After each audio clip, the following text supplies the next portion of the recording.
Bonjour à tous et bienvenue chez Bourse Profit pour cette nouvelle vidéo. Aujourd'hui, nous allons parler un petit peu d'analyse technique et on va regarder une configuration graphique assez intéressante qui peut justement vous permettre d'améliorer un petit peu votre trading et de regarder justement des configurations que vous n'avez pas l'habitude de regarder.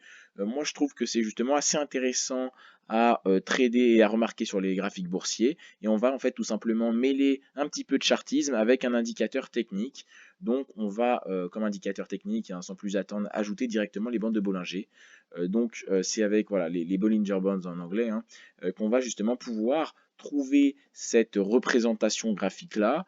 Et voilà, ça se traite sur toutes les unités de temps, hein. Donc là, je suis en H1 pour du day ou du swing. Maintenant, ça peut se faire sur des plus petites unités de temps ou même sur des plus grosses unités de temps. Il n'y a aucun problème à ce niveau-là. En fait, je vais un petit peu zoomer sur le graphique. On va regarder sur les bandes de Bollinger, hein, qui est un indicateur qu'on a déjà présenté sur la chaîne.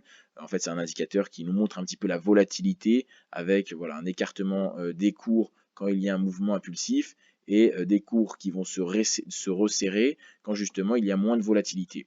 Donc là, voilà, on voit bien comment fonctionnent les bandes de Bollinger.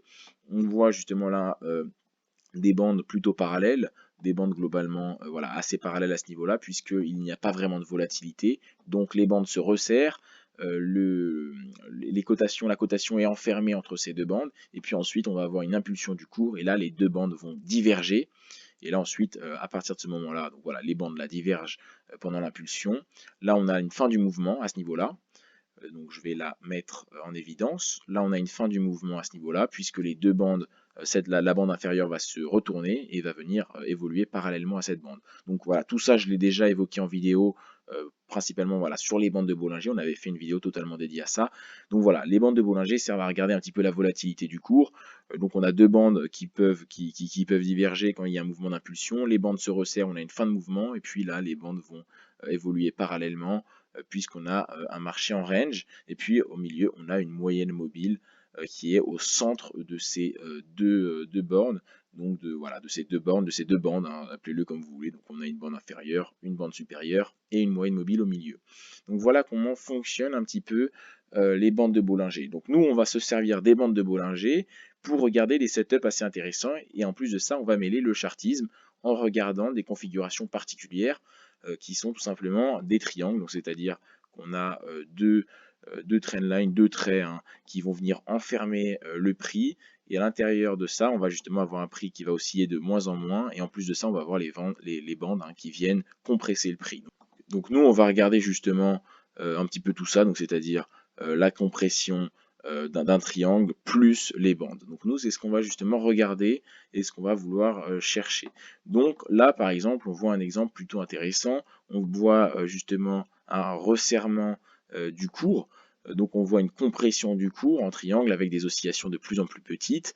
Et on voit également deux bandes qui évoluent parallèlement. Donc on a une compression justement graphique. Et quand il y a une compression aussi forte que ça, on s'attend justement à une explosion d'un côté ou de l'autre, donc de la volatilité, et ça va justement nous intéresser. Parce que tout ce qui va suivre des compressions, généralement, bah, c'est forcément une tendance. Quand on est dans un range, il va y avoir soit un début de tendance haussière, soit un début de tendance baissière.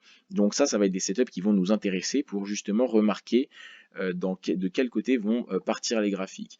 On peut également mettre en évidence certains niveaux qui peuvent justement voilà, nous aider. Donc là, on a un niveau qui peut matérialiser le haut du range. Donc voilà, on va casser ce niveau-là, on va faire un petit doji avant de le casser, il va y avoir une hésitation, là on va le casser, et puis ensuite on va venir un petit peu pullback après, et ensuite voilà, on s'envole littéralement pour démarrer, voilà, un beau potentiel haussier va suivre justement ce mouvement-là. Donc ça, c'est des mouvements qui sont assez faciles à regarder, à représenter, avec donc les bandes de Bollinger et des compressions. Voilà, beaucoup de traders regardent justement ces éléments-là. Alors bien évidemment, ça ne suffit pas uniquement hein, pour prendre position, il faut se renseigner sur la tendance de fond, donc sur des plus hautes unités de temps, hein, sur du H4, sur du daily, enfin si vous êtes en H1. Maintenant, si vous tradez sur du M15, vous allez regarder voilà, du H1, même voir du H4, donc il faut se renseigner sur la tendance de fond, il faut avoir des confirmations de tendance via l'action du prix, le price action, c'est-à-dire avec des supports, des résistances, des formes, des patterns de chandelier japonais. Mais en attendant, c'est quand même des patterns assez intéressants à regarder, je trouve. Là également, on a une belle compression du prix avec des bandes resserrées, des bandes qui se resserrent de plus en plus à ce niveau-là. et on a une compression du prix qui se voit voilà, de plus en plus.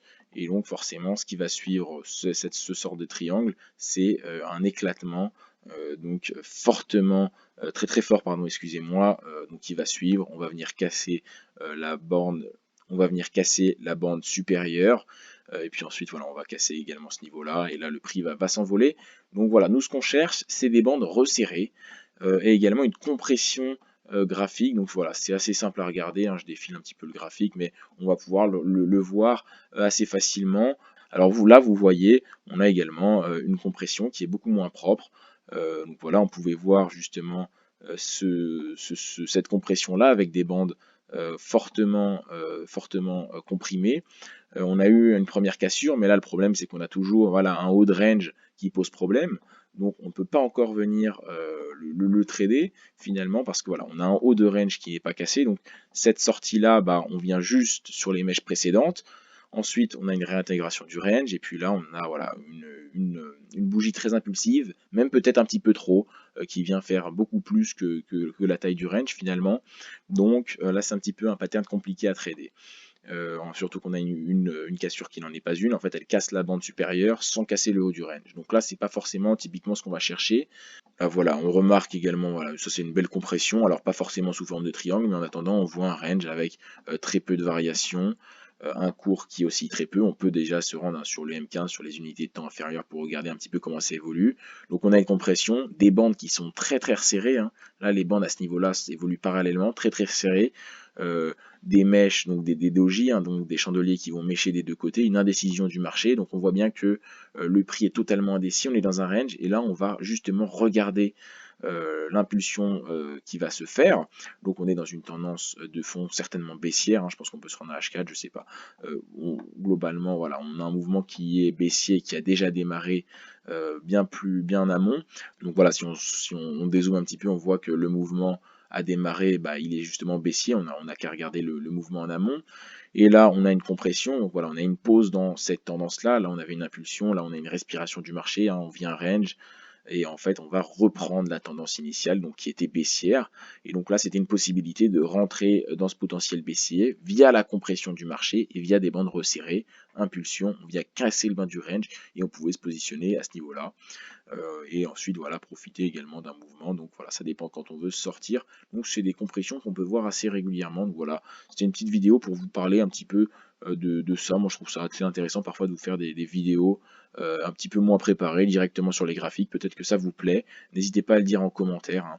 Donc voilà, il y a plein de niveaux intéressants qui peuvent être remarqués directement sur les graphiques. Là on voit voilà, une belle compression, des bandes qui évoluent parallèlement, le prix aussi de moins en moins, une hésitation du marché.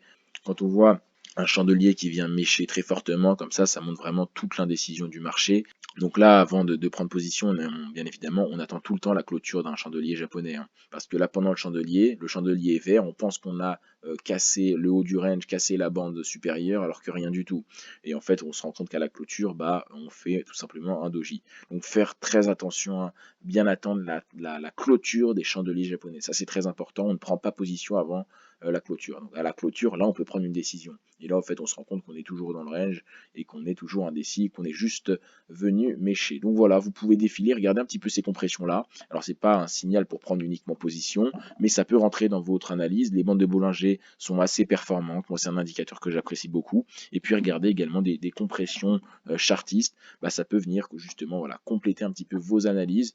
Donc, n'hésitez pas à regarder un petit peu tout ce qu'on peut voir sur les marchés financiers.